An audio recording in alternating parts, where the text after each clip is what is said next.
கதை நேரத்துக்கு நீங்க புதுசா வந்திருக்கீங்கன்னா நம்ம பாட்காஸ்டோட பிளேலிஸ்ட் பேஜை யூஸ் பண்ணிக்கோங்க. கதைகள் பிடிச்சிருந்தா மறக்காம ரேட்டிங் கொடுங்க. இப்போ இந்த கதையை கேட்கலாம்.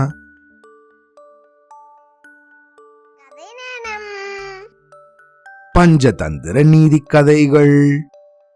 புத்திசாலி எலி.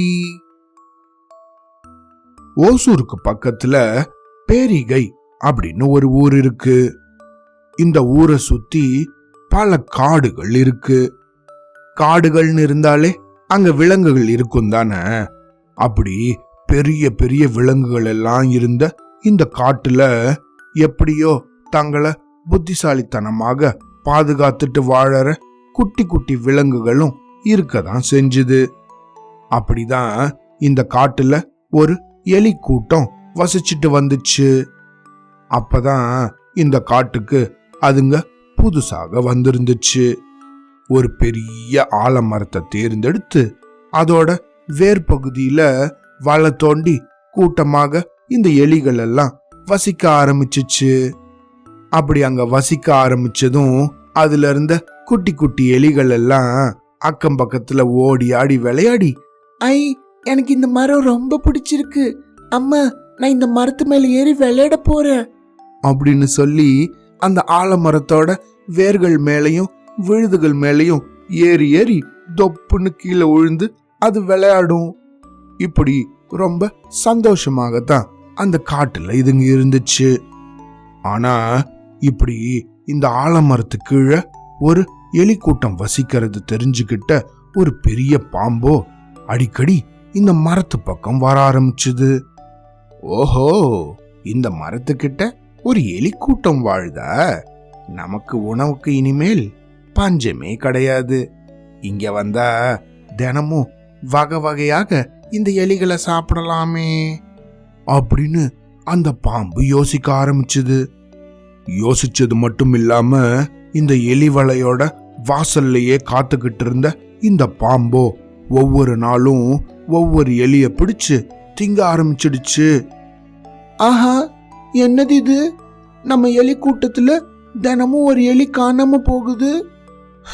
இப்படியே போச்சுன்னா நம்மளோட எலி இனமே அழிஞ்சிடுமே அப்படின்னு இந்த எலி கூட்டம் நினைக்க ஆரம்பிச்சிச்சு.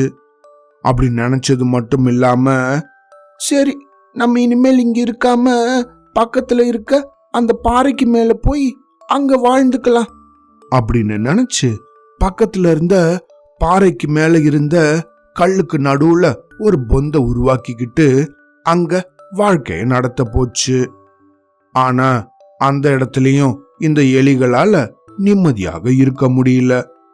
ஏன்னா வானத்துல பறந்துகிட்டு இருந்த பருந்து ஒண்ணு இந்த பாறை மேல வசிச்சுக்கிட்டு இருந்த எலிகளை ரொம்ப சுலபமாக பார்த்து மேலேந்து வேகமா பறந்து வந்து லாவகமாக இந்த எலிகளை அப்படியே கொத்திக்கிட்டு போக ஆரம்பிச்சிடுச்சு. இதையும் பார்த்த இந்த எலிகளோ, அடடா, என்னது இது? மரத்து கீழே போனா பாம்பு வருது, பாறைக்கு மேல வந்தா பருந்து வருது, நம்ம என்ன பண்றது? எந்த இடத்துக்கு போனாலும் மாறி மாறி ஏதாவது ஒரு ஆபத்து வருதே அப்படின்னு யோசிக்க ஆரம்பிச்சுது. அப்படி இதுங்க யோசிச்சுக்கிட்டு இருந்த சமயத்துலதான் அந்த எலி கூட்டத்துல இருந்த ஒரு புத்திசாலி எலி முன்னாடி வந்துச்சு. முன் வந்து மத்த எலிகளுக்கெல்லாம் ஒரு யோசனை சொல்லுச்சு. எல்லாரும் இத கொஞ்சம் கேளுங்களேன். நமக்கு மொத்தமா இப்போ 2 எதிரிகள் இருக்காங்க. இந்த 2 எதிரிகளும் நம்ம விட ரொம்ப பலசாலியாகவும் இருக்காங்க. அவங்க கிட்ட மோதி நம்மளால ஜெயிக்க முடியாது. அதனால இந்த எதிரிகளான பாம்பையும் பருந்தையும் ஒன்னோட ஒன்னு சண்டை போட விட்டோம்னா நமக்கு எந்த ஆபத்தும் வராது தானே அப்படின்னு ஒரு யோசனை சொல்லிச்சு. இப்படி இந்த எலி சொன்ன யோசனையை கேட்ட இன்னொரு குட்டி எலி கேட்டுச்சு. ஆஹா, இது ரொம்ப நல்ல யோசனையா இருக்கே. ஆனா எப்படி எதிரிங்க கூட நம்ம பேச முடியும்? நம்மள பார்த்தாலே அவங்க உடனே நம்மள பிடிச்சு தின்னுடுவாங்களே. அப்படி அவங்கள முதல்ல நம்ம எப்படி சந்திக்க வைக்கிறது? சந்திக்க வச்சாதானே அவங்க 2 பேரும் சண்டை போட்டுக்குவாங்க அப்படின்னு கேட்டுச்சு. இப்படி புத்திசாலித்தனமாக கேள்வி கேட்ட இந்த எலிக்கிட்ட புத்திசாலித்தனமான யோசனைய சொன்ன அந்த எலி சொல்லுச்சு. இப்படி நீங்க கேப்பீங்கன்னு எனக்கு தெரியும். இதுக்கும் நான் ஒரு யோசனை வச்சிருக்கேன். அங்க பாருங்க, அந்த சமவெளி பகுதியில நான் ஒரு பள்ளம் தோண்டி வச்சிருக்கேன். அது எதுக்கு தெரியுமா? நமக்குள்ள வேகமாக ஓடக்கூடிய எலி ஒண்ணு அதோ பாறை மேல இருக்கிற அந்த பொந்துக்கு முன்னாடி நின்னுக்கணும். அதே மாதிரி வேகமாக ஓடக்கூடிய இன்னொரு எலி நம்ம பழைய வீடான மரத்தோட வாசல்ல நின்னுக்கணும். அப்படி இந்த 2 பேரும் அங்க நின்னுக்கிட்டு இருக்கும் போது பாம்பும் பருந்தும் அவங்கள பிடிக்க வர நேரத்துல வேகமா ஓடி வந்து இந்த சமவெளி பகுதியில இருக்கிற பள்ளத்துக்குள்ள குதிச்சிடணும். அப்படி குதிச்சோன்னா அந்த சமயத்துல பாம்பும் பருந்தும் ஒண்ணுக்கு ஒன்ன பாத்துக்கும். அப்படி பாத்துக்கும் போது அதுங்க 2 சண்டை போட ஆரம்பிச்சிடும். நம்ம சுலபமா தப்பிச்சிடலாம் அப்படின்னு தன்னோட அந்த இன்னொரு யோசனையையும் சொல்லுச்சு. இத கேட்ட இந்த எலிகளுக்கெல்லாம் ரொம்ப சந்தோஷமும் உத்வேகமும் வந்தது. இப்படி இந்த புத்திசாலி எலி யோசனை சொன்ன அடுத்த நாளே இவங்களுக்குள்ள வேகமாக ஓடக்கூடிய 2 எலிகளை தேர்வு செஞ்சாங்க. இந்த எலி கூட்டத்தாரோ அவங்களோட திட்டத்துபடியே இந்த 2 எலியவும் ஒவ்வொரு வீட்டு வாசல்லையும் நிக்க வச்சாங்க. அப்படி நிக்க வச்ச கொஞ்ச நேரத்திலேயே இந்த மரத்தடியில பாம்பு வந்துடுச்சு. பாறை கிட்ட பருந்தும் வந்துடுச்சு.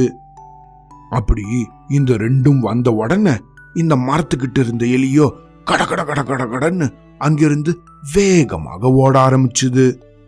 அதே போல பாறைக்கு மேல இருந்த அந்த எலியும் டொப்பால்னு பாறைக்கு மேலேந்து ஒரு எகிரி எகிரி குடு குடு குடு குடுன்னு இந்த சமவெளி பகுதியை நோக்கி ஓடி வர ஆரம்பிச்சுது.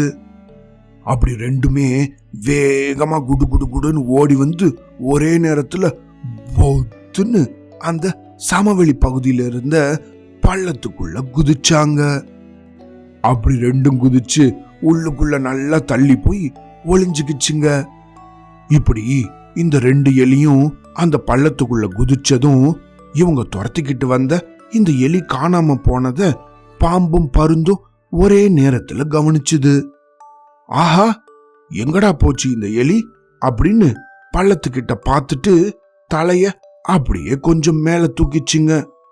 அப்படி தூக்கினா இந்த பாம்பும் பருந்தும் நேருக்கு நேர ஒரே வாட்டி அதுங்களோட முகத்தை பார்த்துக்குச்சுங்க. அவ்வளவுதான். அப்படி பார்த்ததும் ஏற்கனவே எதிரிகளான இந்த பாம்பும் பருந்தும் கோவத்துல சண்டை போட ஆரம்பிச்சுட்டாங்க. ஆஹா, இந்த பாம்ப இந்த பருந்து தன்னோட காலால பிடிச்சு தூக்க முயற்சி பண்ண இந்த பாம்போ பருந்த அப்படியே சுத்திக்க முயற்சி பண்ண இப்படி ஒண்ணுக்கு ஒண்ணு பயங்கரமா சண்டை போட ஆரம்பிச்சிடுச்சுங்க. ரொம்ப நேரம் போட்ட சண்டைக்கு அப்புறமா 2மே சலிச்சு போய் பொத்துன்னு கீழே மயக்கம் போட்டு விழுந்துச்சுங்க. ஆஹா, என்னடா இது, எலிய புடிச்சு மத்தியான வேலை சாப்பாடு சாப்பிடலான்னு வந்தா இப்படி நம்மள சண்டை போட வச்சு மயக்க நிலைக்கே கொண்டு வந்துடுச்சு இந்த எலி. இனிமே நம்ம இந்த இடத்துக்கு பக்கமே வரக்கூடாது, நம்ம வேற எங்கேயாவது போய்க்கலாம் அப்படின்னு நினைச்சு இந்த பாம்பும் பருந்தும் அந்த காட்டை விட்டே போயிடுச்சுங்க. இப்படி சின்ன உயிர்களான இந்த எலிகளை மதிக்காம தினமும் எலிகளை சாப்பிட்டுட்டு வந்த 2 பெரிய பலசாலி எதிரிகளை ஒரே நேரத்துல வீழ்த்தினதை நினைச்சு இந்த எலிகள் எல்லாம் ரொம்ப சந்தோஷப்பட்டுச்சுங்க. அதுங்க எல்லாம் சேர்ந்து இந்த யோசனையை கொடுத்த அந்த புத்திசாலி எலிய ரொம்பவும் பாராட்டுச்சுங்க. அன்னிலிருந்து இந்த எலிகள் எல்லாம் அந்த காட்டுல ரொம்ப சந்தோஷமாக வாழ்ந்துட்டு வந்துச்சுங்க. இந்த கதையிலிருந்து நம்ம என்ன தெரிஞ்சுக்கணும்? இந்த எலிகளுக்கு வந்த இந்த 2 பிரச்சனைய போல நமக்கும் எப்பவாவது ஏதாவது பிரச்சனைகள் வரும். அதுக்காக நம்ம வருத்தப்படக்கூடாது. வருத்தப்பட்டோம்னா அந்த பிரச்சனை விலகாதுல்ல. அதனால புத்திசாலித்தனமாக யோசிச்சு அந்த பிரச்சனைக்கான தீர்வை தான் நம்ம நாடணும். சரியா? அவ்வளோதான்.